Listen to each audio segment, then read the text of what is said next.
حضرت خواجہ حسن بصری رحمۃ اللہ علیہ فرماتے ہیں، کتے کے اندر 10 صفات ایسی ہیں کہ ان میں سے ایک صفت بھی انسان میں پیدا ہو جائے تو وہ بزرگی تک پہنچ جاتا ہے۔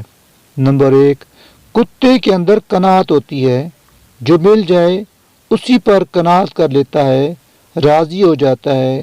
قانعین اور صابرین کی یہ علامت ہے۔ نمبر 2، کتا اکثر بھوکا رہتا ہے، یہ صالحین کی علامت ہے۔ نمبر 3، کوئی دوسرا کتا اس پر زور کی وجہ سے غالب آ جائے تو یہ اپنی جگہ چھوڑ کر دوسری جگہ چلا جاتا ہے، یہ راضیین کی علامت ہے۔ نمبر 4، اس کا مالک اسے مارے بھی تو اسے چھوڑ کر نہیں جاتا، یہ صادقین کی علامت ہے۔ 5، اگر اس کا مالک کھانا کھا رہا ہو تو یہ باوجود قوت اور طاقت کے اس سے کھانا نہیں چھینتا، دور سے بیٹھ کر ہی دیکھتا رہتا ہے، یہ مسکین کی علامت ہے۔ نمبر 6، جب مالک اپنے گھر میں ہو تو یہ دور جوتے کے پاس بیٹھ جاتا ہے، ادنا جگہ پر بیٹھ کر راضی ہو جاتا ہے، یہ متفقین کی علامت ہے۔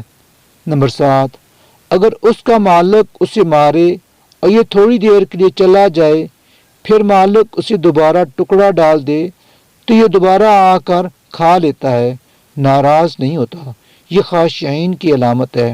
8، دنیا میں رہنے کے لیے اس کا اپنا کوئی گھر نہیں ہوتا، یہ متوکلین کی علامت ہے۔ نمبر 9، رات کو یہ بہت کم سوتا ہے، یہ محبین کی علامت ہے۔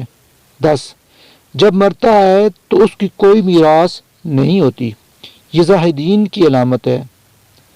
اگر انسان میں یہ خصوصیات نہیں تو اس بندے کا کیا حال ہے، ذرا سوچئے تو۔ یہ خصلتیں جو اوپر بیان کی گئی ہیں کتے کی ہیں تو پتہ نہیں پھر بندے میں آکڑ کس چیز کی ہے۔ اللہ تعالیٰ نیکی کرنے اور نیکی کی تلقین کی توفیق عطا فرمائے، آمین ثم آمین۔